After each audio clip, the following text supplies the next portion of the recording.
Hi, I'm Owen from Rask Australia. Thanks for tuning in to the Rask Network. Before we get into today's show, there are a few things we have to go over. Firstly, what you're about to hear and see is limited to general information only. It's not personal financial advice like you'd get from a financial planner. Also, it's important to remember that past performance is not indicative of future performance. That means that anything that's happened in the past, or we say today, is not necessarily going to reflect what happens in the future. Lastly, please consider that any of the guests or myself are featuring on this program may have a financial interest in some of the products or shares mentioned. That's enough from me. I hope you enjoyed today's program. Raymond, Jang, welcome to this episode of the Australian Investors Podcast, mate. Thanks, Owen. It's good to be back again. It is indeed. Today we're continuing on with our Investor Bootcamp mini-series, and we're talking about the software tools and applications and all those things that we use as analysts and investors to, improve our investing. So we're both going to share some of our favorite tools. I think it's important, though, for investors to remember that when we go about researching companies or ETFs or funds or whatever we're looking at, these are not necessarily a replacement for actually doing the work. I think that's really important. And I guess the other thing to note is that we're basically using these to save time. So we use them, we try and find ways to better, improve our search process, our filtering processes, all these different types of things. Can I ask you a question, mate, just to start off with, though? Before you started at Rask, what tools were you using?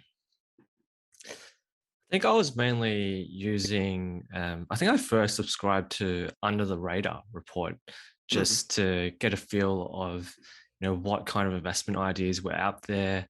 They offered a free subscription. So I think it was a good starting point just to get an understanding of what good companies were.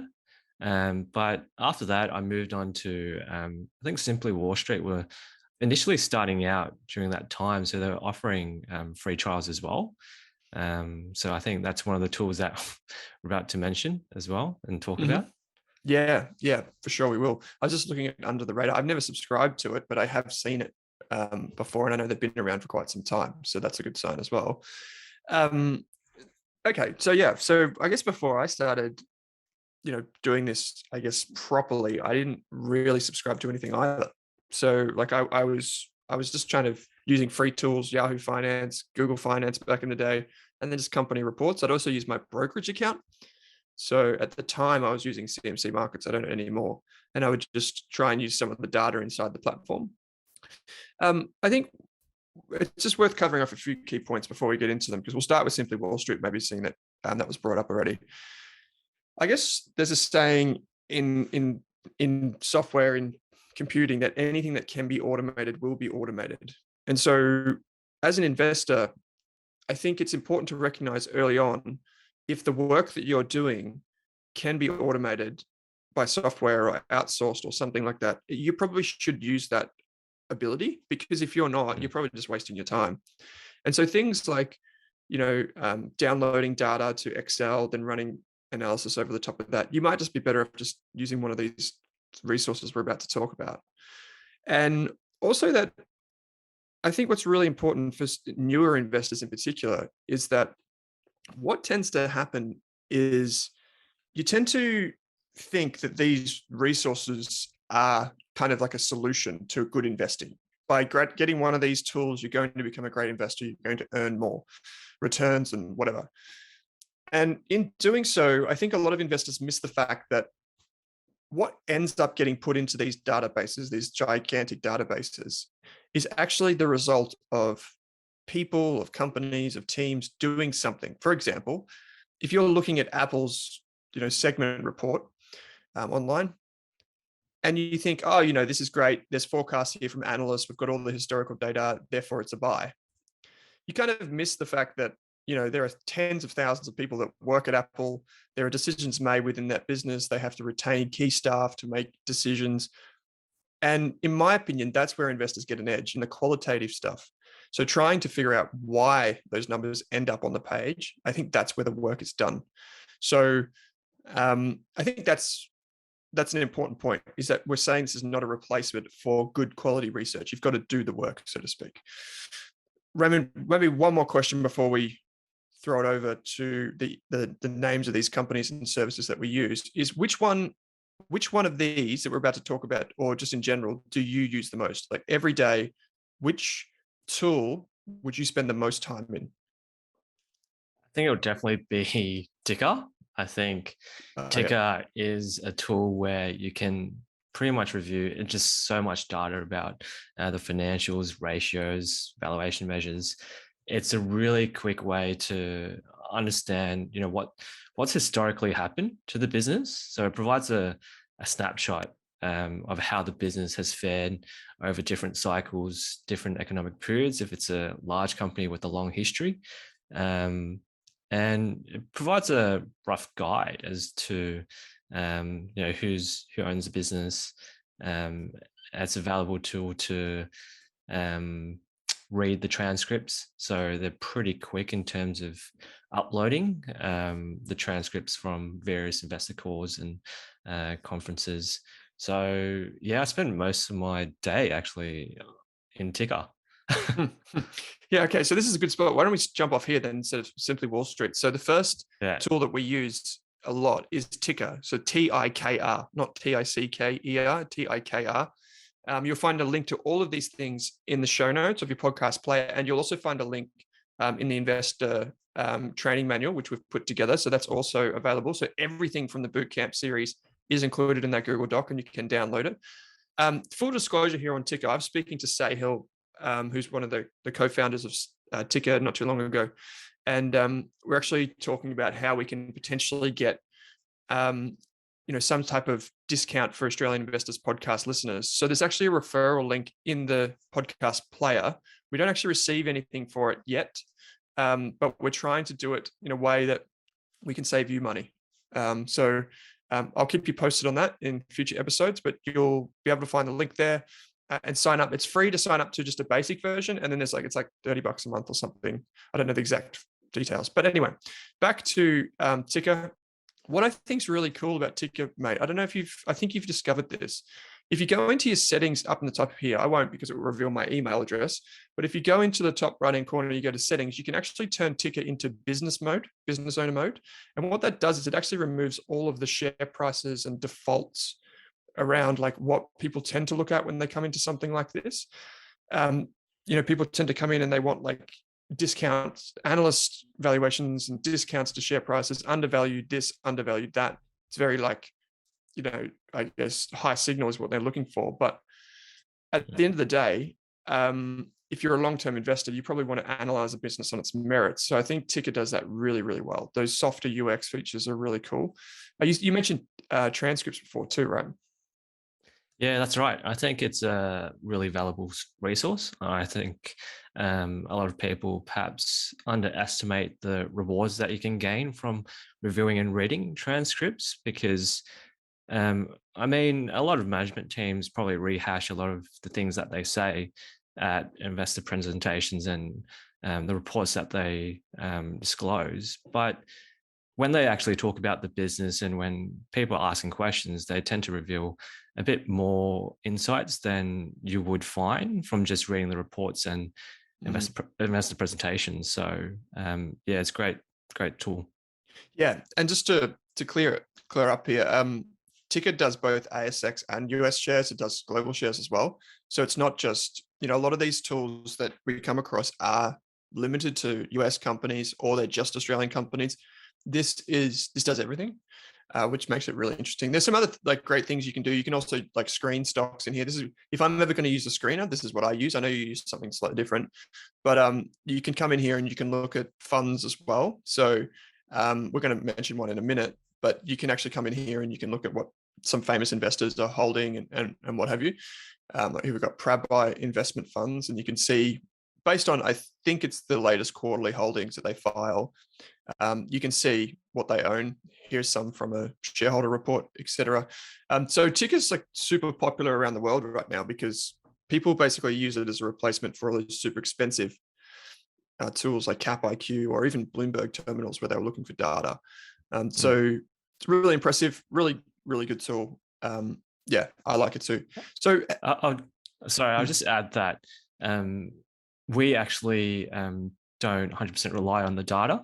as Yeah, in that's a we good have point. to. So we always go back to the source documents when we do our models and when we do our research. So I think it's really important for analysts out there or investors to make sure that they check the source documents. Yeah, I think that's really important too. Really spot on, mate. Great point. Yeah. And it goes for any of these tools that we're about to talk about.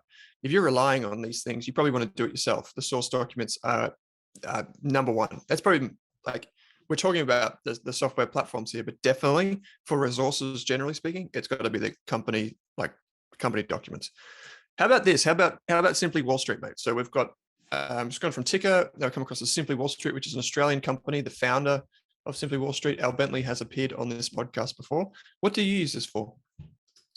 Yeah, I mainly use Simply Wall Street when I first started out to find ideas to invest in. The great thing about Simply Wall Street is that it's aesthetically pleasing to actually look at because they provide snowflake graphs, as you saw that previously. And it ranks a business or investment based on a couple of key criteria. For example, valuation, future performance, financial health. So it gives you a really good snapshot of what the business looks like. So for me, it acts as a initial filter, like a preliminary filter, before I really dig into the business. Mm. Yeah, and that's so.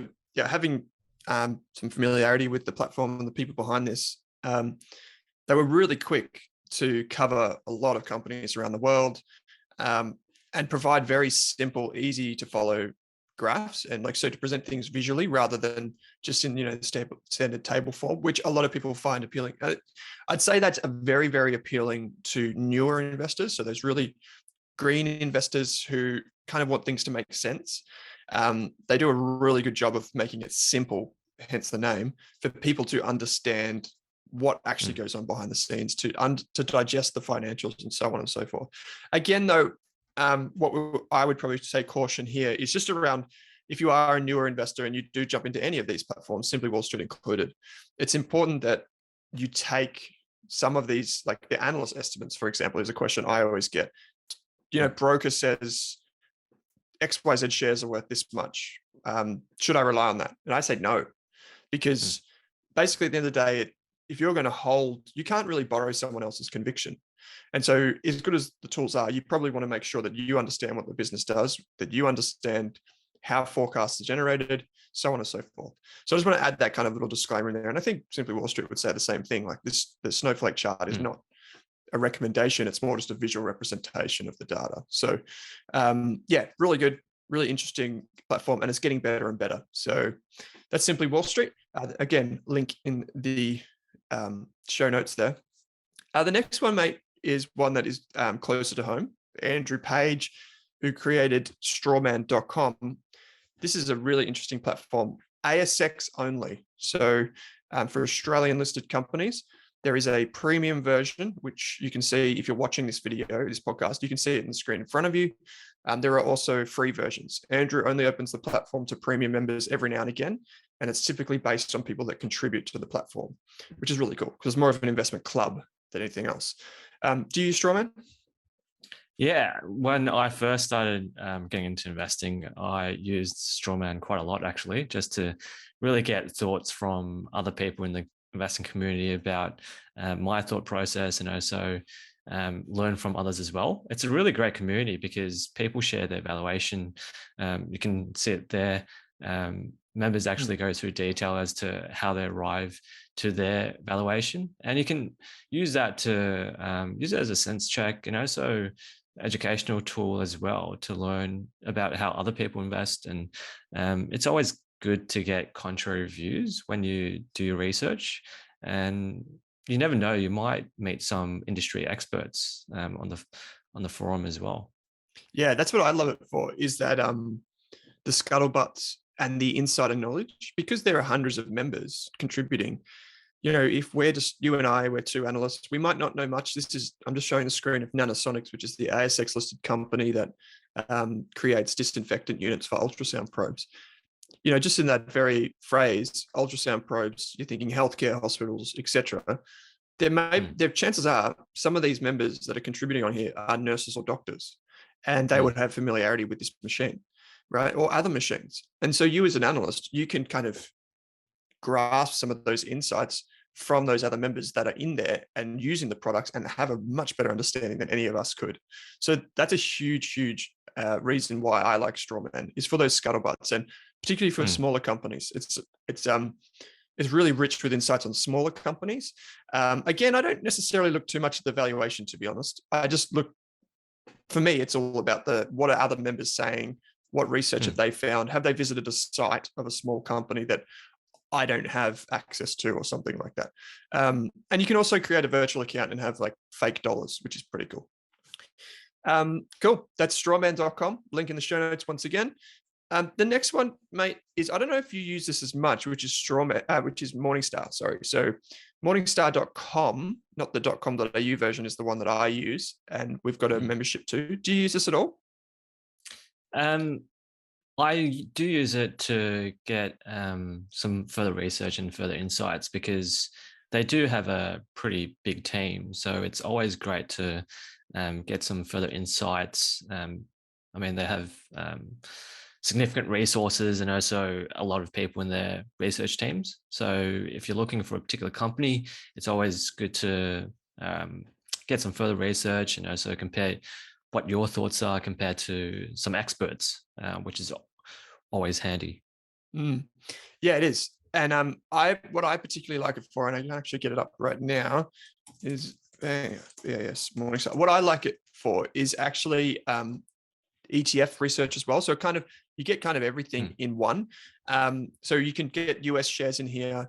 You can look at ETFs, and you can see, because their analysts traverse across not just equities and individual securities, but also funds, you can then access those insights as well. And you can do things like compare funds beside each other to see if there's overlap, or to see if there are different insights to be gained in that respect. And I find that really, really valuable.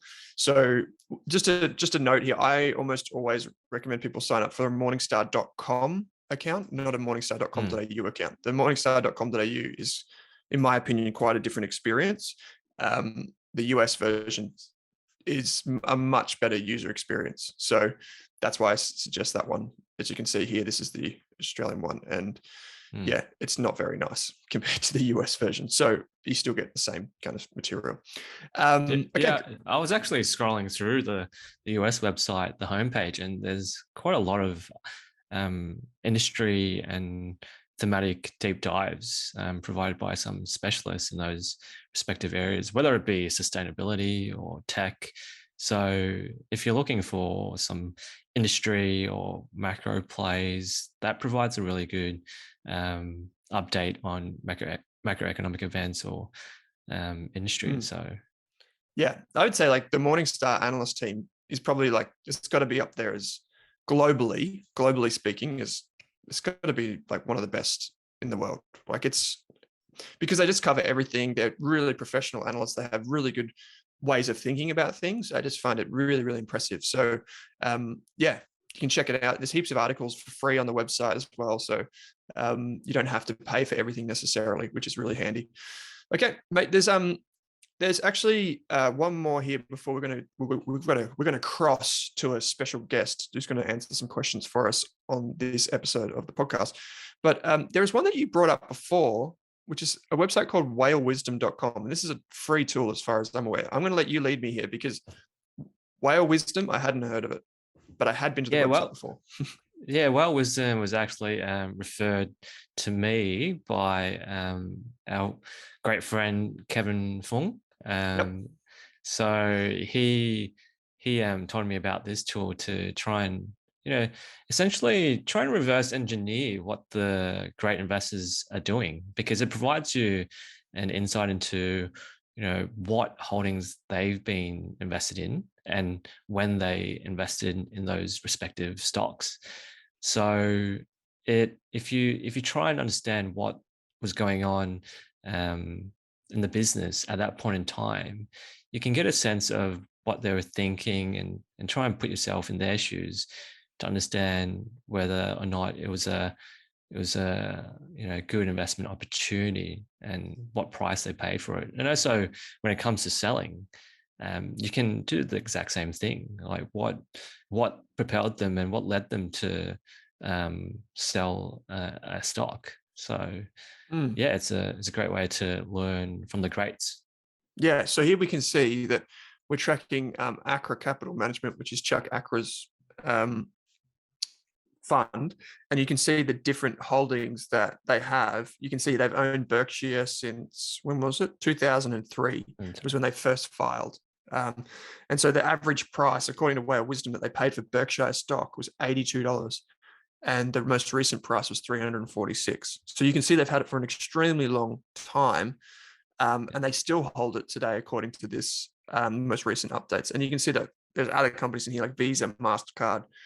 You said to me off there before that you're amazed that they actually have managed to generate such strong returns and not held FANG stocks, which is pretty cool. Yeah.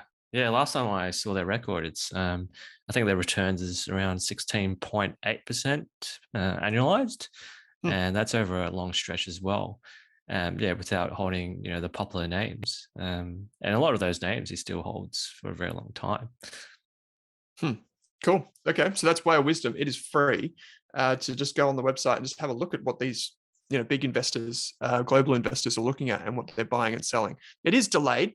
Oftentimes the data is delayed because they only file quarterly. So just keep that in mind. But yeah, you can actually have a look and you can see what the whales are doing, whales, so to speak. So now what we might do is we might actually cross over to Jason Kotchoff from Stocklight. Stocklight is an Australian app that allows you to track your holdings, keep up to date with company-specific news and announcements, for example. And we're going to ask Jason 3 questions. We're going to ask him, what is Stocklight? Why did you build it? And what are the top 3 reasons that people use Stocklight today? So Jason, welcome to the podcast, mate. How are you going? Oh, I'm fantastic, Owen, as always. How are you, mate?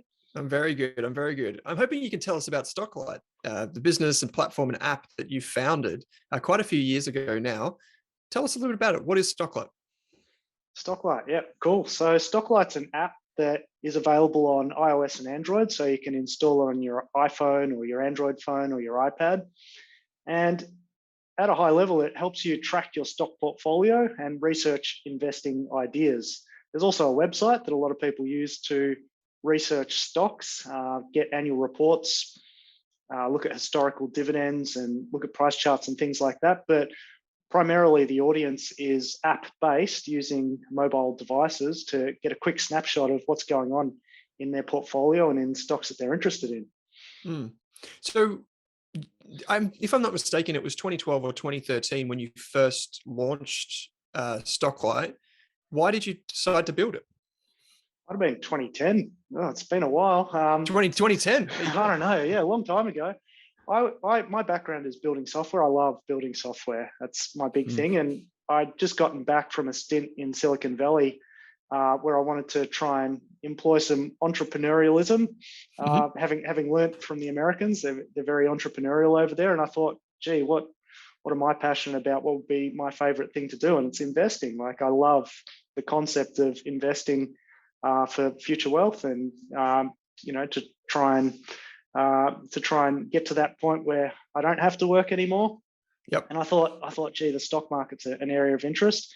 And I read this book, The Intelligent Investor by Benjamin Graham, as recommended by Warren Buffett, and was absolutely taken with it and thought, gee, a lot of these age-old, techniques that have been described here could be automated with software. And I was interested in doing that just for myself. And so I started building algorithms to do, quantitative analysis of stock market fundamental metrics on public companies. People saw it and they thought, that's cool, Jace, maybe we could use it too. At around that time, there was not a lot of mobile usage, I would say. Mobile is a pretty newish thing. And I think I took a trip to Asia somewhere, and I was in Singapore, and I saw everyone on the train. They were just glued to their handheld devices. And back home in Australia and even in the States, I hadn't seen that before. They were like at the absolute forefront. And I'm like, to me, I think that's the future. Like, why would you not have some personal device that you want to be glued into to do stuff with? And I thought, gee, the future is going to be handheld devices. as a communication medium. And I think the stock market is the perfect thing to try and communicate across these mobile devices. And so I'm going to build a stock market app. And that's why I built it. Like, I built it for myself. I thought I can take some of this quantitative analysis stuff that I'm doing, bring it to others. And along the way, it's really morphed into something completely different. The quantitative analysis is still there, but I think the main reasons that people use the app are actually different now. So what are they? I think the main reasons people like Stocklight, and it is, from last time I checked, the most popular stock market app in the app stores in Australia, is just the ease of use. It's so quick and easy to pull up your portfolio of stocks and get a really quick, like, bang snapshot of where you're at today, where you're at overall, and how your portfolio is performing.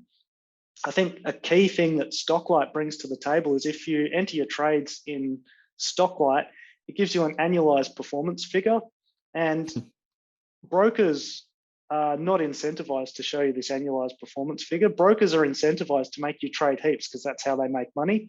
Whereas if you're thinking from, thinking in terms of long-term investing for yourself and what's best for you, you should be thinking about, how am I performing in an annualized way? Because if I bought 100 Telstra shares 20 years ago at $3 and they're now $4, maybe I've made a 25% return. If that 25% returns over 10 or 20 years, it's not that great. But if it's a 25% return over the last 6 months, that's great. And so I think the annualized return that Stocklight calculates for portfolios is a key reason that a lot of people like it. And other reasons that people love it are the concept of mobile is you can really easily send push notifications to people who have your app. So Stocklight sends push notifications for market-sensitive information like dividends, price-sensitive announcements, annual reports, articles for stocks that you're interested in or invested in. And I think push notifications through mobile are a really nice medium for tracking that sort of stuff. I mean, email's easy to ignore. SMS is way too in your face. And you want to be notified when this stuff happens. So I think that's a key reason also why people love Stocklight. And then also it's just got a lot of tooling for you to be able to do further research into stocks that you're invested in. So you can pull up the annual reports of a company that you like, or go back in the price history, or even run a market filter to show which companies have huge inside ownership, and are those directors buying or selling at the moment. I think it's super useful. And one of the things I know that you've been doing, you did a lot of work on the website side of things not too long ago. And one of the things that I know from Stocklight in general is how easy it is to jump across from ASX to global shares and find annual reports, find the information that you want. Because sometimes that's pretty hard to find. Like sometimes even in brokerage accounts, it's hard to find, or on investor relations websites. So just to confirm then, Jason, so people can sign up and download the app for free. They don't need to pay anything just to download the app? That's correct. So the model is freemium, and a lot of people download and just use the app for free. You get served some ads. As this is not a cheap operation to run, but you get served some ads. And if you find the app useful, as a lot of people do, you can either pay to remove the ads or pay to upgrade to a premium subscription to access more advanced tooling. And so by way of example, the quantitative analysis that's in the app is available for premium subscribers only. The number of alerts that you would receive by push notification is limited to 5 alerts per month before you need to go premium. And for portfolios up to about 150 grand, it's free. Beyond 150 grand, if you want that annualized performance metric, that's premium. But a majority of the features are absolutely free. You can track the stocks that you're interested in. You can track your holdings up to 150 grand worth of portfolio. You can see your annualized performance. You can go and find annual reports. You can look at dividends. You can read news. There's a lot of free features for people to use. Great. Well, we'll provide all the links in the show notes. And I'm hoping to have you back on the show in a few weeks' time just to tell us a bit more about your journey, a bit more about software engineering, and basically some of the observations you've made over the course of your career. So Jason from Stocklight, thanks for joining me. Thanks for having me on, Owen. Raymond, so there are all these different tools that people can use to, I guess, to fine tune their time, whether they're filtering companies and they're trying to find, high returns on invested capital, revenue growth, whatever they're looking for, and they're trying to slice and dice the market in certain ways.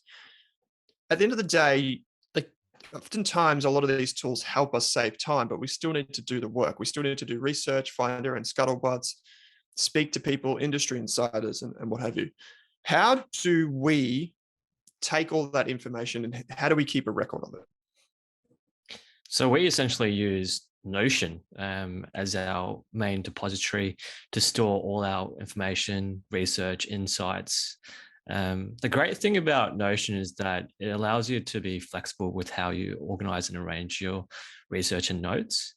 When I first started out on my own, it was just an absolute mess. I would use Google Docs, Microsoft Word, and I have my model in Excel, and then when I wanted to refer back to something that I had come across before, like a YouTube video of a product or service, then I would have to, go to my favorites section on my web browser.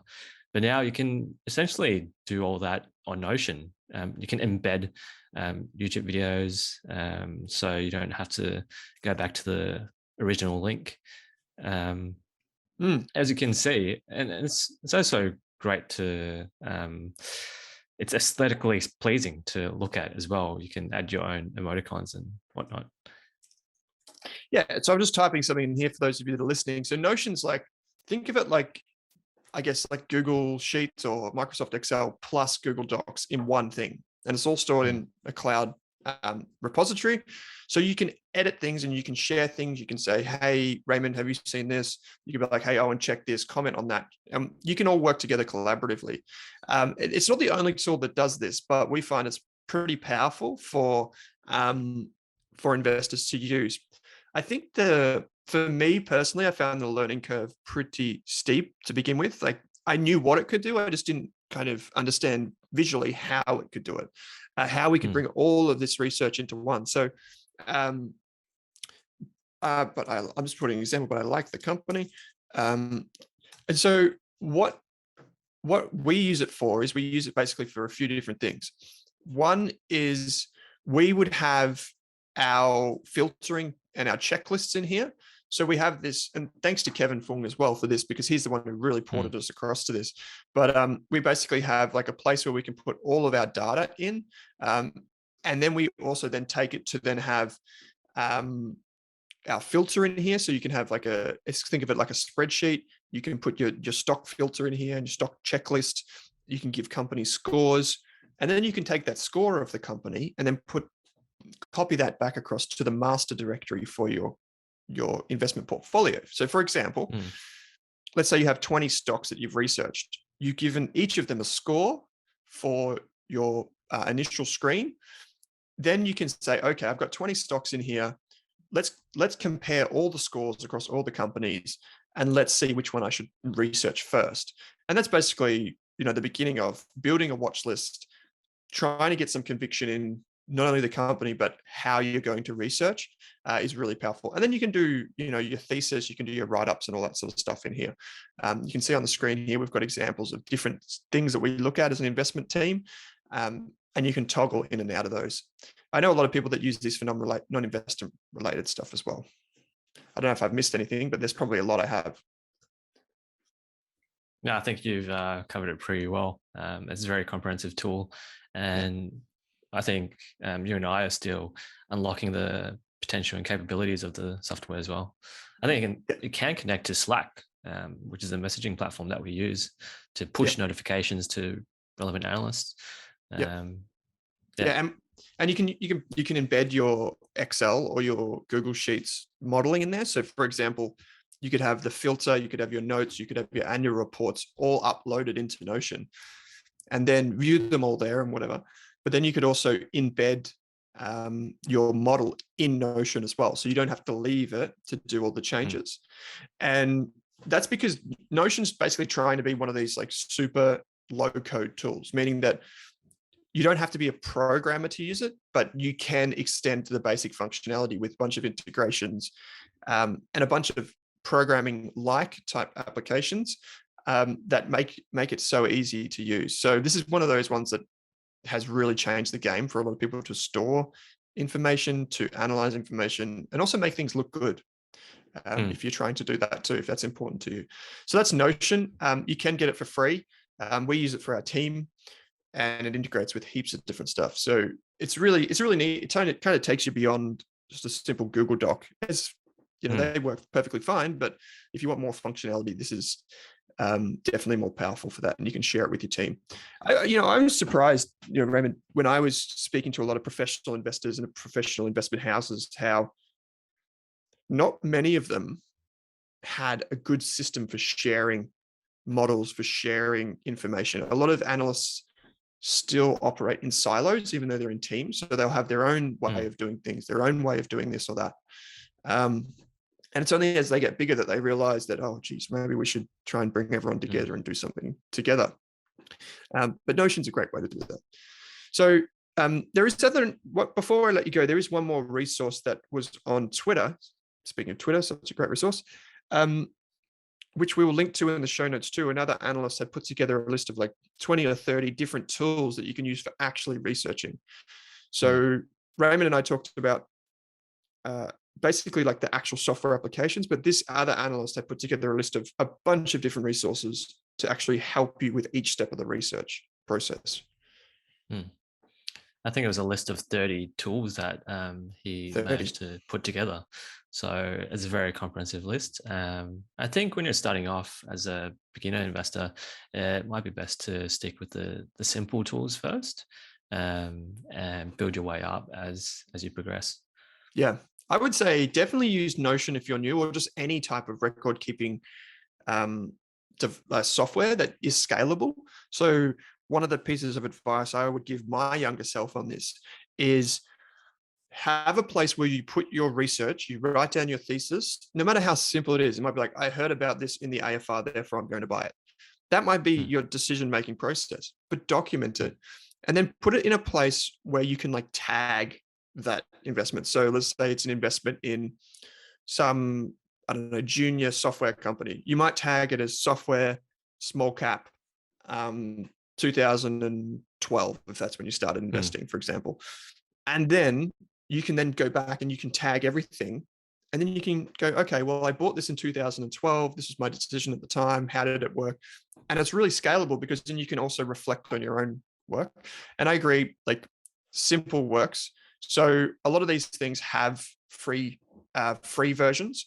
So Simply Wall Street, Ticker, Strawman, I think even maybe Morningstar, I'm not 100% sure about that. Whale Wisdom is free. Stocklight is free.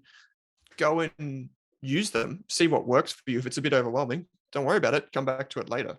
I think that would be wise. So, Raymond, this is a good punchy chat about how you can find companies, the platforms that we use. It's not perfect. So if you do have a list of your own, I would love to hear about it. We would love to hear about it on Twitter. We'll put our links in the show notes so you can get in contact with us and ask us any questions you like. Raymond, thanks for taking some time to join me today, mate. It was a pleasure, Owen.